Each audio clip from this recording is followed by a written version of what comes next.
I'd been on the road for hours, the white lines on the asphalt blurring into one continuous stream. I needed a break. That's when I saw it. A rundown truck stop on the side of the highway, its flickering neon sign barely visible through the darkness. I pulled in, the crunch of gravel under my tires echoing in the stillness. The place looked like it hadn't seen a renovation in decades. Paint was peeling off the walls and the windows were covered in a thick layer of grime. But it was open, and that's all that mattered. Inside, the fluorescent lights buzzed overhead, casting a harsh glare on the worn linoleum floor. A few tables were scattered around, mostly empty, except for one other trucker slumped over in a booth nursing a cup of coffee. He looked rough, like he hadn't slept in days. His eyes were bloodshot and his hands shook as he lifted the cup to his lips. I made my way to the counter where an old cashier stood, his face lined with age and weariness. He barely glanced up as I approached. "Coffee?" I asked. He nodded, pouring a cup from a pot that looked like it had been sitting there for hours. I took a sip, grimacing at the bitter taste but grateful for the caffeine. As I settled into a booth, I couldn't help but notice the other trucker. He kept muttering to himself, his eyes darting around the room as if he was looking for something, or someone. I tried to ignore him, focusing on my coffee, but it was impossible. His muttering grew louder, more frantic, and soon it was all I could hear. "She's coming! She's coming for me!" he kept saying over and over again. I glanced at the cashier, but he didn't seem to notice or care. It was just me and this disturbed driver, alone in the middle of nowhere. "Hey buddy," I said, trying to get his attention. "You okay?" He looked up at me, his eyes wild with fear. "You don't understand," he said. "She's been following me for miles. I can't shake her. She's always there, just out of sight." "Who's she?" I asked, not really expecting an answer. He shook his head as if trying to clear his thoughts. "I don't know, but she's real. I can feel her, watching me, waiting for me to slip up." I didn't know what to say. I was just about to suggest the other trucker get some rest when a loud bang echoed from behind the building. It was sharp, like a gunshot, and it sent a chill down my spine. The old cashier finally looked up, his eyes narrowing. "You should go," he said, his voice urgent. "Now." "What was that?" I asked, my heart pounding. "Just go," he repeated. "Trust me." I didn't need to be told twice. I tossed some money on the counter and headed for the door, glancing back at the other trucker. He was still muttering to himself, oblivious to everything else. Outside, the night air was cold and still. I hurried to my truck, my footsteps echoing in the silence. As I climbed into the cab, I heard another bang, this one even closer. I started the engine, my hands trembling, and pulled out of the lot as quickly as I could. As I drove away, I couldn't shake the feeling that I was being watched. I glanced in the rearview mirror, half expecting to see someone or something following me. But the road was empty, just endless stretches of asphalt and darkness. I was a few miles down the highway when I saw him, the other trucker, standing in the middle of the road, staring after me. His eyes were fixed on my truck, his expression blank and empty. I swerved to avoid him, my heart racing, but when I looked back, he was gone. I kept driving, the sense of dread growing with every mile. I didn't know who she was or what had happened at that truck stop, but I knew one thing: I'd never go back. And I'd never forget the look in that driver's eyes, the look of someone who'd seen something beyond comprehension, something that defied explanation. I pushed those thoughts aside, focusing on the road ahead. The night was still long, and I had a job to do. But no matter how far I drove, I couldn't shake the feeling that something was out there, waiting, and that one day, it might find me too. I pulled into a rest area, my body aching with exhaustion. I needed to sleep, but my mind was still racing, replaying the events of the night over and over again. I locked the doors of my cab and closed my eyes, hoping for a few hours of rest. But sleep didn't come easily. Every time I started to drift off, I'd see the other trucker's face, hear his frantic muttering. I'd wake up in a cold sweat, my heart pounding, the sense of dread lingering. Eventually, exhaustion won out, and I managed to get a few hours of restless sleep. When I woke, the sun was high in the sky, and the rest area was bustling with activity. Other drivers milled about, chatting, refueling, getting ready for the day ahead. I felt a little better, the daylight and the presence of other people reassuring in a way the night never could be. I decided to take a walk, stretch my legs, clear my head. For the next few days, everything seemed normal. I stuck to my routine, driving long hours, stopping at familiar truck stops and rest areas. But the memory of that night lingered, a constant nagging presence at the edge of my thoughts. It was a week later, on another long stretch of highway, that I saw it. A truck, identical to the one the other driver had been driving, parked on the side of the road. I slowed down, my heart racing, and pulled over to take a closer look. The truck was empty. The driver nowhere in sight. I felt a chill run down my spine as I approached, the memory of his frantic warnings echoing in my mind. I didn't know what I was looking for, or why I felt compelled to stop, but something drew me to that truck, a sense of unfinished business. I peered inside the cab, half expecting to find some clue, some explanation for what had happened. But it was just an ordinary truck, the same as any other. I was about to walk away when I noticed something on the dashboard, a photograph, tucked under the sun visor. It was a picture of a woman, smiling, her eyes bright with happiness. I recognized her immediately. It was the same woman from the photograph the other driver had shown me, the one he'd called her. I felt a shiver of fear and confusion. Who was she? What had happened to her? And why had the other driver been so terrified? I took the photograph, slipping it into my pocket. Maybe it was a mistake. Maybe it would only bring more questions. But I couldn't leave it there. Couldn't shake the feeling that it was important. I got back in my truck and drove away, my mind racing. Over the next few days, I found myself thinking more and more about the woman in the photograph. Who was she? What had happened to her? And why had the other driver been so afraid? I started to ask around, talking to other truckers at rest stops and truck stops, trying to piece together the story. Most of them didn't know anything, or if they did, they weren't saying. But a few had heard rumors, stories of a woman who'd disappeared under mysterious circumstances, a trucker who'd lost his mind after seeing something he couldn't explain. It was all vague, secondhand information, but it only fueled my curiosity. I showed the photograph around, asking if anyone recognized her. An old trucker squinted at it, then nodded slowly. She was a dispatcher, he said. Went missing years ago. Folks say she had a run-in with something she shouldn't have. As I drove away, her smiling face haunted me, and I knew this mystery would never leave me. My name's Joe, and I've been a trucker for more years than I care to count. I've driven all sorts of roads, through every kind of weather, but nothing prepared me for the night I had on Route 87. It started off as a regular haul.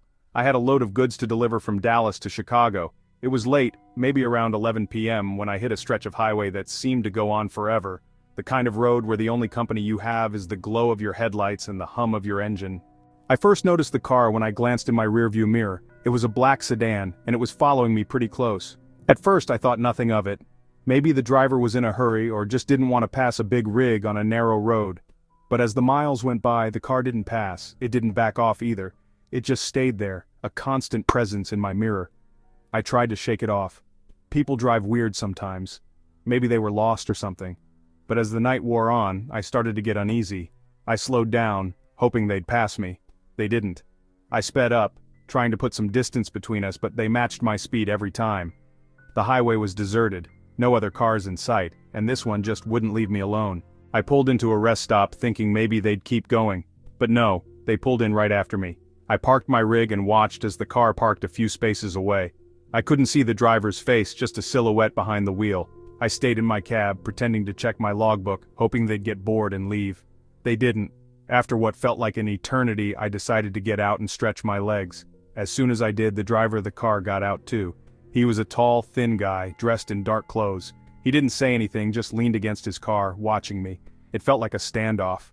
I nodded at him, trying to be friendly, but he didn't respond, just kept staring. I got back in my truck and decided to get the hell out of there. I decided to head for a small diner I knew about a few miles up the road. Truckers often stopped there, and I figured there'd be safety in numbers. When I finally saw the neon sign of the diner, I felt a surge of relief. I pulled into the parking lot, and sure enough, the car followed. I parked my rig and quickly headed inside, hoping to find some other truckers. The diner was almost empty, just a couple of guys sitting at the counter, drinking coffee. I walked up to them and explained what was happening. They were big guys, seasoned truckers, and they didn't seem too fazed. They agreed to help me out and confront the driver. We all walked outside and the guy was still there, leaning against his car. One of the truckers, a burly guy named Mike, called out to him, "Mike, hey buddy, you got a problem?" The guy looked up and gave a small smile. "Guy, no problem, just looking for directions." Mike wasn't buying it. "Mike, you've been following our friend here for miles, what's the deal?" The guy shrugged. "Guy, like I said, I'm lost. Thought he might know the way. I didn't believe him, and neither did the others. But there wasn't much we could do. He wasn't breaking any laws, just acting creepy. We watched him get back in his car and drive off, and I hoped that would be the end of it. But as I got back in my truck and continued down the road, I couldn't shake the feeling that I was being watched. Every time I looked in my mirrors, I expected to see that car again. The rest of the night was a blur, my mind racing with thoughts of who that guy was and why he was following me. When I finally reached my destination in Chicago, I was exhausted. I made my delivery and checked into a motel, hoping to get some rest. But as I lay there in the dark, I couldn't sleep. I kept replaying the events of the night in my head, trying to make sense of it. The next day I spoke to a few other truckers about what had happened. Some of them had similar stories of being followed on lonely roads by strange cars. No one had any answers, but it made me feel a little better knowing I wasn't the only one. A week later, I had another long haul, this time from Chicago to Denver. The route was familiar, and I hoped it would be a smooth trip. The first few hours were uneventful, just the usual traffic and routine stops. But as the sun set and the road became emptier, my nerves started acting up again. I tried to focus on the road and the radio, but it was hard to shake the memory of that black sedan. I found myself scanning the mirrors more often, just in case. It was well past midnight when I noticed headlights in my rear-view mirror. My heart skipped a beat. The car was keeping a steady distance, not too close but not backing off either. I took a deep breath, telling myself it was probably just another driver heading the same way. But as the miles passed, the car didn't pass me or fall back. It was a different car this time, a dark SUV, but the way it followed me was too familiar. I tried to stay calm and kept driving, maybe it was just a coincidence. But then, the SUV started getting closer, its headlights glaring in my mirrors. My hands gripped the wheel tighter, my knuckles turning white. I slowed down, hoping it would pass. It didn't. I sped up, and it matched my speed. Panic began to set in. As I pulled into the truck stop, the SUV followed. I parked my rig and quickly headed inside, trying to act normal. The place was busy, full of truckers and travelers. I felt a bit safer with all the people around. I grabbed a cup of coffee and sat down, keeping an eye on the entrance. A few minutes later, the driver of the SUV walked in. He was a middle-aged man wearing a baseball cap and a leather jacket. He looked around, spotted me, and made a beeline for my table. "Tom, hey there," he said, smiling like we were old friends. "Mind if I join you?" I didn't know what to say. He sat down before I could respond, his smile never reaching his eyes. "Tom. Name's Tom," he said, extending a hand. I shook it reluctantly. Joe, I replied, trying to keep my voice steady. "Tom. Nice to meet you, Joe," he said. "I've been trying to catch up with you. You left something behind at your last stop." I frowned. "Joe, I don't think so. I've got everything I need." He chuckled. "Tom, are you sure? How about we take a look?" Something in his tone made my skin crawl. "Joe, look, I don't know what you're talking about. I didn't leave anything." His smile faded, replaced by a cold, hard stare. "Tom, I think you did, Joe. Why don't we go check?" I stood up, my heart pounding. "Joe, no, I think I'm good. You have a nice night."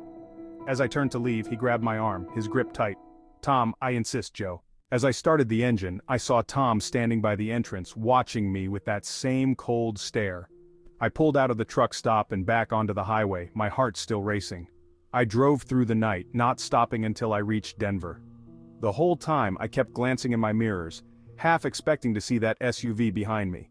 But it didn't follow. When I finally parked and shut off the engine, I felt a wave of exhaustion hit me. I hadn't realized how tense I'd been. The next few days were a blur. I made my deliveries and tried to push the incident out of my mind. But the fear lingered, making it hard to relax. Every time I got behind the wheel, I found myself on edge, watching for any sign of being followed. A few weeks later, I was on another haul, this time to New York. The route took me through some remote areas and the feeling of isolation was unnerving. I couldn't shake the paranoia that had taken root. Every car on the road seemed like a potential threat. Late one night, as I was driving through a particularly deserted stretch of highway, I noticed headlights in my mirrors again. My heart sank. It was happening again. This time, it was a white van, keeping a steady distance behind me. I tried to ignore it, but as the miles passed, the van stayed with me. I felt a sense of déjà vu, the fear from my previous encounters flooding back. A few minutes later, Bill arrived. He parked next to me and climbed into my cab. "Stay here," he said, then got out and walked over to the van. I watched as Bill and the van driver exchanged words. Bill was a big guy, and he didn't look happy. After a few tense moments, the van driver got back in his vehicle and drove off. Bill came back to my truck looking grim. "Who was that?" I asked, my voice shaky. Bill shook his head. Some guy who claims he's looking for someone said he thought you were the one. I felt a chill run down my spine. Why would he think that? Bill shrugged. Who knows? But I told him to back off. Hopefully, he got the message. I nodded, feeling a mix of relief and lingering fear. Thanks, Bill. I don't know what I'd do without you. Bill clapped me on the shoulder. Just be careful out there, Joe. There are some real weirdos on the road. I took his advice to heart. After that night, I was even more cautious. I made sure to stay in well-lit areas and avoided driving through isolated stretches of highway whenever possible. But the fear never completely went away. I was driving through a snowstorm, one of those where the flakes are so thick you can barely see 10 feet in front of you. My wipers were working overtime, but it felt like they were doing nothing. The road was slick and I had to keep my speed down to avoid sliding off into a ditch. I'd been driving for hours and was looking forward to reaching the next truck stop to get some coffee and maybe a few hours of sleep. It was then, in the midst of this whiteout, that I saw him. A figure standing by the side of the road, waving his arms. At first I thought it was just my tired eyes playing tricks on me, but as I got closer, I could see he was real. He was bundled up in a heavy coat and hat, but I could tell he was shivering. I pulled over, and he practically ran to the passenger door. Thanks, man, he said, his breath visible in the cold air. My car broke down and I've been out here for hours. Can you give me a lift to the next town? I hesitated for a moment. Picking up hitchhikers isn't something I usually do, but he looked genuinely desperate, and I couldn't just leave him out in the cold. I unlocked the door, and he climbed in, brushing snow off his coat. Thank you, he said again, his voice shaking. Just when I thought things were going to be okay, I noticed headlights in my rearview mirror. At first, they were just a distant glow, but they were getting closer, fast. I squinted, trying to make out the vehicle through the snow. It was a black SUV, and it was coming up behind us quickly. Hang on, I muttered, more to myself than to Chris. The SUV got closer, its headlights glaring in my mirrors. Then, without warning, it rammed into the back of my truck.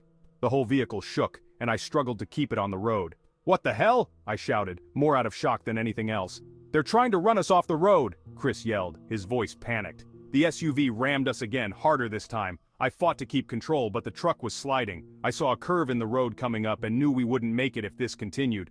Hold on, I shouted, trying to keep the truck steady. The SUV hit us again, and this time I couldn't keep the truck from sliding. We skidded across the road and came to a stop in a snowbank. The SUV pulled up alongside us and two men got out. They were dressed in black with masks covering their faces. One of them had a gun. Oh shit, Chris muttered, his face going pale. The men yanked open the passenger door and dragged Chris out. He struggled, but they overpowered him, shoving him into the back of the SUV. One of the men pointed the gun at me, his eyes cold and hard. Forget everything you saw here, he said in a low, menacing voice.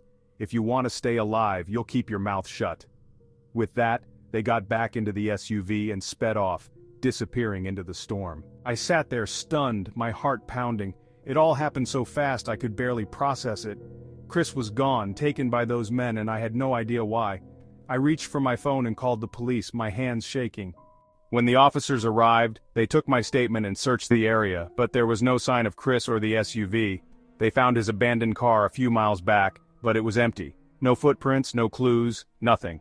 Over the next few days the police followed up, but they hit a dead end. Chris seemed to have vanished without a trace. The officers said they'd keep looking, but I could tell they didn't have much hope. It was like Chris had just disappeared off the face of the earth. Months passed and life went on.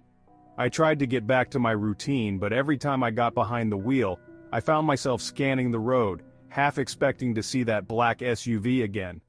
I took different routes, avoided that stretch of highway, but the memory followed me wherever I went.